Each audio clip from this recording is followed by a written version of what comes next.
caso Maduro não é sobre a Venezuela. O caso Maduro é sobre o realismo, sobre esta corrente, esta filosofia estoica, não é? Sobre este princípio estoico que é o realismo. Este princípio que nos ensina a ver as coisas como elas realmente são e não como nós gostaríamos que fosse. Então, hoje, nós vamos aprender e vamos mostrar por que ver a realidade sem filtros, por que tomar este banho de realidade é uma das competências mais importantes para nós crescermos na vida. Como devem saber, no início do ano de 2026, o presidente venezuelano Nicolás Maduro foi capturado por tropas dos Estados Unidos da América e foi levado à barra da justiça. Isto foi feito através de uma operação militar que também implicou ataques ao território venezuelano.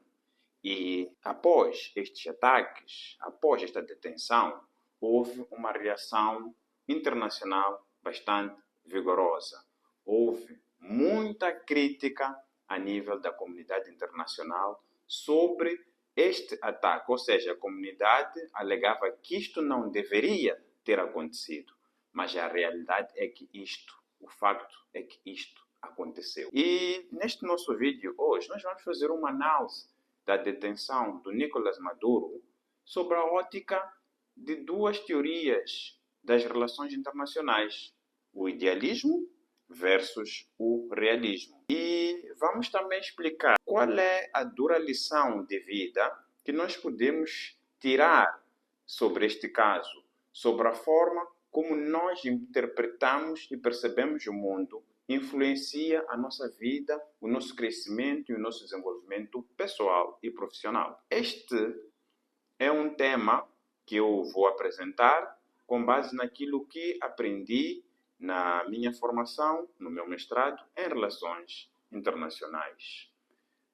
O idealismo é uma filosofia das relações internacionais que parte da suposição de que as relações entre os Estados devem ser regidas por três elementos principais, ou por três pré-condições. A primeira é que as relações entre os Estados devem ser regidas por normas comuns, ou seja, por regras jurídicas comuns aplicadas em pé de igualdade a todos os Estados. Ou seja, estamos aqui a falar de normas do direito internacional. Que, em segundo lugar, à luz do idealismo, as relações entre os Estados devem ser também regidas por instituições multilaterais. Estamos a falar de organismos internacionais como as Nações Unidas, estamos a falar de organismos continentais como a União Africana, a União Europeia, estamos também a falar de organismos regionais como a SADC e outros. E um terceiro elemento que rege ou governa o relacionamento entre os Estados, à luz desta filosofia idealista, é que os Estados devem respeitar a soberania uns dos outros, não é? Enquanto sujeitos do direito internacional. Ou seja, neste caso não pode haver interferência de Estados terceiros nos seus assuntos internos. E temos aqui alguns exemplos de alguns idealistas que trazem algumas filosofias interessantes sobre a forma como o mundo funciona. Temos o Woodrow Wilson, na sua célebre frase, que dizia que a ordem internacional deve sempre ser baseada no direito e não na força. Temos também o exemplo do Michael Doyle, que diz que democracias liberais tendem a resolver disputas, litígios ou conflitos por meios pacíficos. Mas como nós sabemos, tanto os Estados Unidos da América como a Venezuela são democracias liberais, mas mesmo assim não se resolveu esta disputa através de meios pacíficos. Então, à luz do direito internacional e do idealismo, quais foram os elementos que foram violados neste ataque? O primeiro elemento de violação tem a ver com a questão da proibição da ameaça ou uso da força. Isto está previsto no artigo 4, no artigo 2, número 4 da Carta das Nações Unidas, ou seja, todos os membros, Estados-membros das Nações Unidas, devem, nas suas relações internacionais ou nas relações com outros Estados, abster-se do uso da força e da ameaça contra a integridade territorial ou a independência política, neste caso, contra a soberania de qualquer Estado. Mas, neste caso, vimos claramente que houve uma violação. Por quê? Porque houve o uso da força através de uma ação militar dos Estados Unidos da América contra a Venezuela, contra o presidente da Venezuela. O segundo aspecto que representa uma violação à luz do direito internacional é a violação da soberania dos Estados, ou neste caso da soberania de um Estado que é a Venezuela, ou seja, à luz do direito internacional, todos os Estados têm igualdade jurídica e devem respeitar a soberania uns dos outros. E que qualquer uso de força vamos dizer, comprometa a integridade territorial e a soberania de um Estado deve ser qualificado como ilegítimo e ilegal.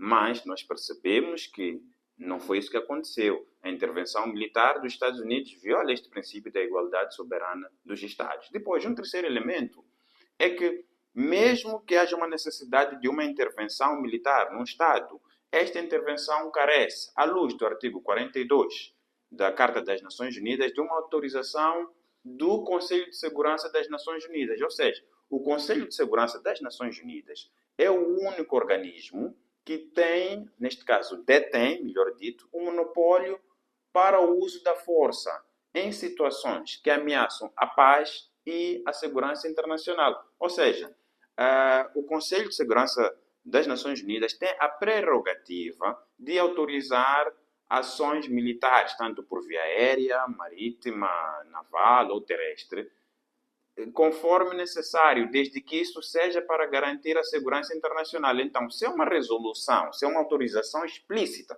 do Conselho de Segurança das Nações Unidas, qualquer ação militar contra um Estado, não é considerada ilegítima ou ilegal. Só para lembrar, ou para informar a quem não saiba, o Conselho de Segurança das Nações Unidas é composto por 15 membros, dos quais 5 são países com direito, com poder de veto. O que significa poder de veto? É o poder de proibir alguma ação, não é? Tem um papel, de forma mais resumida, tem um papel ativo, não é? E o Conselho de Segurança tem 5 membros permanentes, estes com o poder de veto, que é a China, os Estados Unidos, a França, o Reino Unido e a Rússia. Então, podemos perceber que houve aqui uma violação, não é, da parte dos Estados Unidos, porque esta operação descrita, até onde sei, não foi precedida por uma autorização do Conselho de Segurança das Nações Unidas.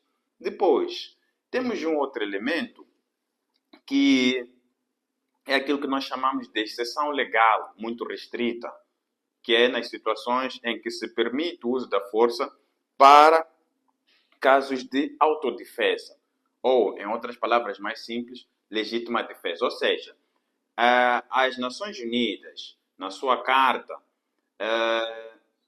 diz ou determina que pode-se justificar o uso da força como forma de fazer ou de invocar ao direito de legítima defesa. Ou seja, nada que está estipulado, estabelecido na Carta das Nações Unidas deve prejudicar o direito inerente de legítima defesa, tanto individual como coletiva, em casos de ataque armado contra um membro das Nações Unidas. O que quer dizer? Qualquer país que seja membro das Nações Unidas pode recorrer ao uso da força como maneira, como meio, como mecanismo de se autodefender, de se proteger em caso de ataque. Mas neste caso podemos perceber que a invocação desta figura jurídica que é a legítima defesa não se pode fazer. Por quê? Porque não houve um ataque armado comprovado de imediato contra os Estados Unidos e que pudesse dar espaço a esta invocação de legítima defesa de forma manifesta.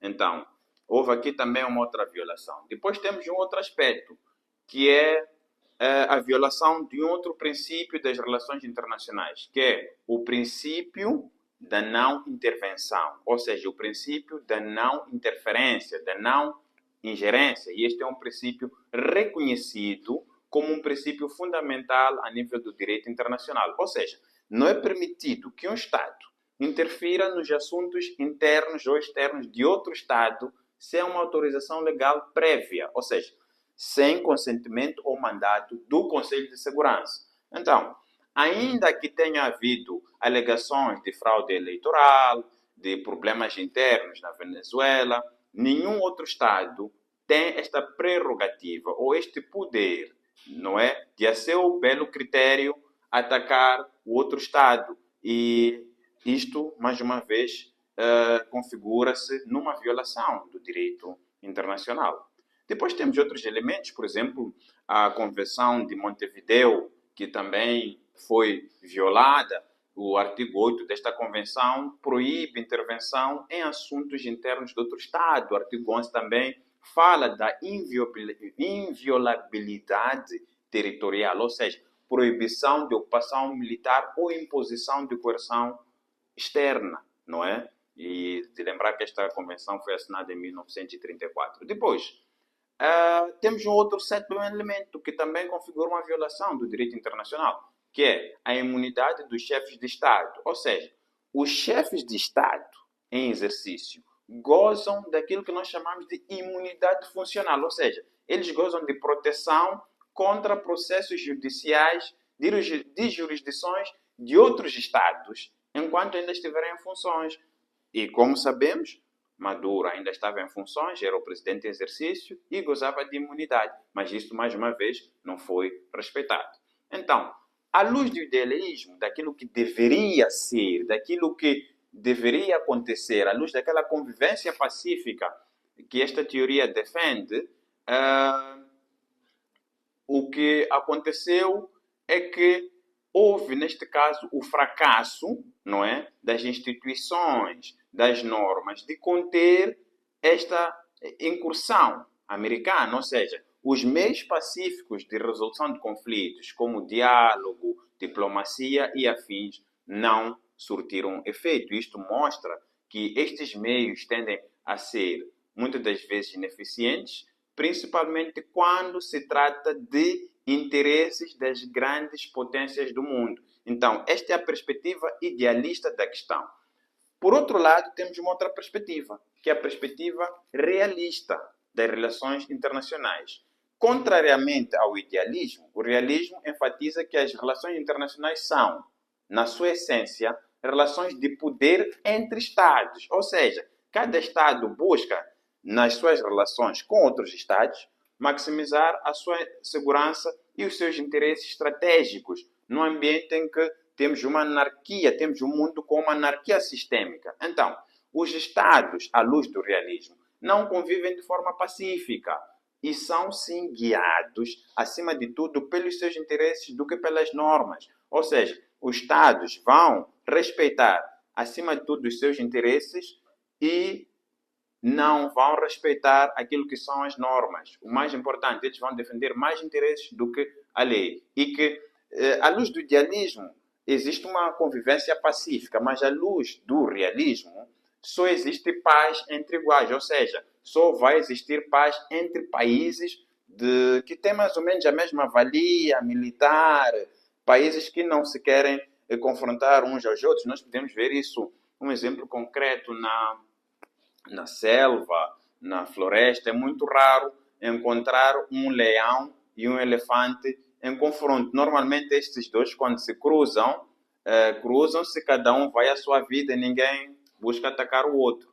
Então, estamos aqui, poderíamos dar aqui este exemplo de equilíbrio de forças, não é?